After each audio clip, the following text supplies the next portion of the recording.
speaker is Mr. Sanjay Singh. Your time is 12 minutes, Mr. Sanjay Singh. धन्यवाद मान्यवर, आपने budget पर मुझे बोलने का मौका दिया। मैं अपनी बात शुरू करना चाहूँगा। मान्यवर, हमारे कुछ दोस्त जो कभी इधर हुआ करते थे, अब वो उधर चले गए हैं, उनके लिए चंद पंक्तियों से अपनी बात शुरू करूँगा कि कैसा ये हादसा है मेरी जिंदगी के साथ, कैसा ये हादसा है मेरी जिंदगी के साथ, मैं हूं किसी के साथ, मेरा दिल किसी के साथ। तो जो लोग उधर चले गए मान्यवर, उनका दिल हमारे साथ है, भले वो किसी के साथ हो। मान्यवर, इस बजट का बहुत ढोल पीटा जा रहा है कि बड़ा क्रांतिकारी, बड़ा अच्छा बजट, बड़ा विकसित भारत का बजट है। यह बजट क्या है मान्यवर? पूरे देश को पता चलना चाहिए कि भारत माता की सेना रक्षा के लिए जो बजट आता है, उस बजट में कटौती करने का काम किया गया। 9.6% से घटाकर 9.43% किया गया। भारत का अन्नदाता किसान जो अपने खून पसीने से देश को चलाने का काम करता है मान्यवर, उसका बजट, कृषि का बजट 3.2% से 20% से घटाकर 3.15% किया गया। स्वास्थ्य का बजट, हिंदुस्तान 144 करोड़ लोगों का देश है मान्यवर, लेकिन बड़े अफसोस के साथ कहना पड़ रहा है कि स्वास्थ्य का बजट 1.97% से घटाकर 1.85% किया गया। ट्रांसपोर्ट का बजट 11.48% से घटाकर 11.28% किया गया। पेंशन, जहां एक तरफ पुरानी पेंशन की बहाली की मांग हो रही है, लाखों कर्मचारी सड़क पर हैं और मांग करते हैं कि पुरानी पेंशन बहाल किया जाए, इस सरकार ने पेंशन का बजट 5.20% से घटाकर 5.04% करने का काम किया। एनर्जी का बजट 2.10% से घटाकर 1.42% करने का काम किया। वैज्ञानिक विभाग का बजट 0.7% से घटाकर 0.6% करने का काम किया। फूड सब्सिडी का बजट 4.38% से घटाकर 4.25% करने का काम किया। नॉर्थ ईस्ट के विकास का बजट, मणिपुर की तो चर्चा आपने नहीं की, लेकिन नॉर्थ ईस्ट के विकास का बजट आपने 0.13% से घटाकर 0.12% करने का काम किया। सामाजिक कल्याण, जिसमें आपका बिल्कुल यकीन नहीं है, उसका भी बजट आपने घटाया। 1.22% से घटाकर 1.17% करने का काम किया। आपने फर्टिलाइजर का, खाद का बजट 3.88 से घटाकर 3.4% करने का काम किया और फूड सब्सिडी आपने घटाने का काम किया। यह है आपके विकसित भारत के खोखले बजट की सच्चाई। हर वर्ग को आपने चोट पहुंचाने का काम किया मान्यवर। आप कहते हैं आप दुनिया की 5वीं बड़ी अर्थव्यवस्था है, 5वीं बड़ी अर्थव्यवस्था है। अरे ये तो सच्चाई बताइए कि ये 5वीं बड़ी अर्थव्यवस्था किसके लिए है? आपने चंद पूंजीपतियों का 16 लाख करोड़ रुपए माफ किया। ये इस देश की सच्चाई है। आपने 16 लाख करोड़ रुपए पूंजीपतियों का माफ किया। आपने 14 देश के प्रधानमंत्रियों ने जितना कर्जा लिया, उससे दोगुना कर्जा अकेले आपकी सरकार ने लिया। आपने 150 लाख करोड़ रुपए कर्जा लेने का काम किया, देश को कर्ज में डुबाने का काम किया। मान्यवर, मैं बताना चाहता हूं इस सरकार से किन किन वर्गों को उम्मीद थी। इस सरकार से उम्मीद थी देश के अन्नदाता किसानों को कि आप एमएसपी दोगुना करेंगे। आपने एमएसपी दोगुना नहीं की। आपने किसानों की फूड सब्सिडी का काटने का काम किया, फर्टिलाइजर सब्सिडी काटने का काम किया, कृषि क्षेत्र को देने वाले बजट को खत्म करने का काम किया। बेरोजगारों को उम्मीद थी, 10 साल में आपने कहा था मान्यवर 20 करोड़ नौकरियां देंगे। 20 करोड़ नौकरियां आपने नहीं दी। फिर नौजवानों ने कहा नौकरी दो, नौकरी दो। फिर आपने कहा पकौड़ा तल लो, पकौड़ा तल लो, फिर आपने कहा पान की दुकान लगा लो, पान की दुकान लगा लो, फिर आपने कहा 4 साल की नौकरी कर लो सेना में, 4 साल की नौकरी। मैं मान्यवर आपके माध्यम से भारत के प्रधानमंत्री से बड़ी विनम्रता पूर्वक पूछना चाहता हूं, देश के प्रधानमंत्री को 73 साल की उम्र में तीसरी बार प्रधानमंत्री बनना है, लेकिन किसान का बेटा नौजवान सेना में 4 साल की नौकरी करेगा, यह भेदभाव क्यों है? मैं पूछना चाहता हूं मान्यवर, आपके माध्यम से इस सरकार से जानना चाहता हूं, अगली योजना क्या आएगी आपकी? आप कह रहे हो इंटर्नशिप योजना, ट्रेनिंग योजना, 5,000 रुपए की ट्रेनिंग ले लो, 5,000 रुपए की ट्रेनिंग ले लो। मान्यवर 5,000 रुपए की ट्रेनिंग 500 बड़ी कंपनियों में आप देंगे, मुझे भारत की 100 कंपनियां आप बता दीजिए जिसमें एक कंपनी में आप 4,000 ट्रेनी रख सकते हैं।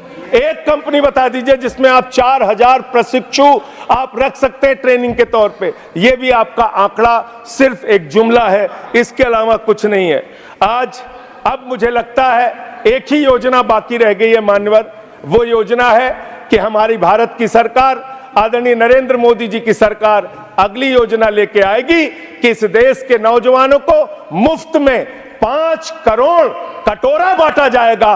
भीख मांगो योजना, भीख मांगो योजना लाने का काम ये लोग करेंगे।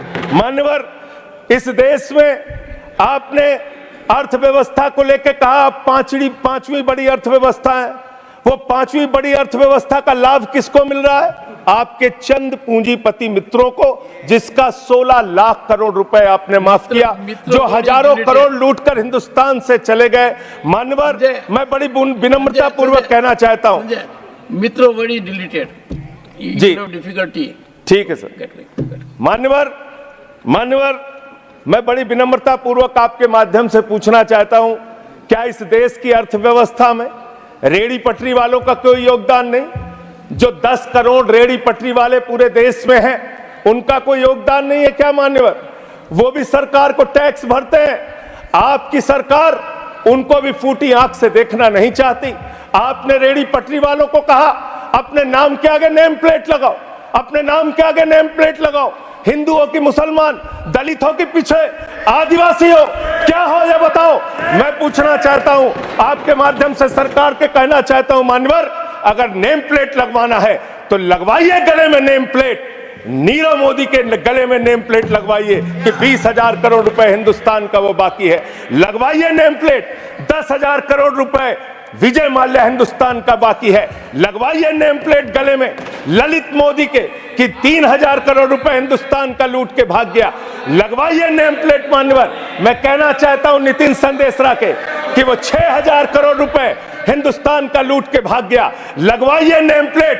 अडानी के कि 2.5 लाख करोड़ रुपए का कर्जा आपने एक आदमी को दे रखा है, लगवाइए नेम प्लेट उन पूंजीपतियों को जिन्होंने हिंदुस्तान की बैंकों को खाली करने का काम किया। मान्यवर एक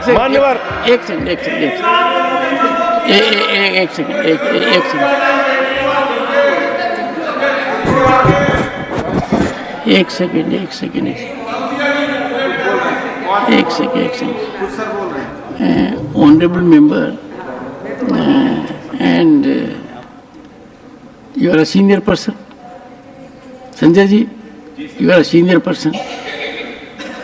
धारा प्रवाह में आप काफी कुछ कह गए फिगर्स के बारे में, बाकी तो you can make your point, no difficulty about it। One second, तो the figures which you have given, you will have tough time in proving them, because these have been taken in stride. So all that will be deleted, and we will, unless you have real, factually firmed up material, use a name. Other make your point. ठीक है sir, ठीक है sir, thank you sir, make your point. Thank you sir. मानवर मैं तो ये कहना चाह रहा था आपके माध्यम से कि इस तरह के काम देश के अंदर नहीं होने चाहिए। भारत एक धर्मनिरपेक्ष राष्ट्र है और हम जानते हैं अपनी सामाजिक व्यवस्था में, मैं जानता हूं इनके मन में दर्द होगा मान्यवर, अभी चुनाव हारे हैं ये उत्तर प्रदेश में, तो वहां पर अगर कोई बोर्ड लगाएगा जाटव ढाबा, एक सेकंड, जाटव ढाबा कोई लगाएगा, कोई अपने ढाबे के आगे अगर वाल्मीकि ढाबा लिखेगा तो तो आप लोग उसके यहाँ खाने नहीं जाओगे। मैं जानता हूं आपकी मानसिकता। आप वो लोग हैं जिन्होंने भारत के तत्कालीन राष्ट्रपति श्री रामनाथ कोविंद जी को प्रभु श्री राम के मंदिर के शिलान्यास में नहीं बुलाया। आप वो लोग हैं जिन्होंने मौजूदा राष्ट्रपति श्रीमती द्रौपदी मुर्मू जी को राम मंदिर के उद्घाटन में नहीं बुलाया। आप दलितों से, पिछड़ों से, आदिवासियों से, अल्पसंख्यकों से, मुसलमानों से नफरत करने का काम करते हैं। यह आपकी सच्चाई है। इसलिए नेम प्लेट मत लगवाइए। नेम प्लेट लगवाना है तो जिन्होंने देश की बैंकों को लूटा है उनका नेम प्लेट लगवाइए। और मान्यवर, मैं आपसे, आपके माध्यम से इस सरकार से कहना चाहता हूं, इनका बजट पढ़ रहा था मान्यवर, जेलों को भी इन्होंने कम बजट दिया। अरे जेल का बजट तो बढ़ा दीजिए, 300 करोड़ रुपए जेल का बजट बढ़ा दीजिए।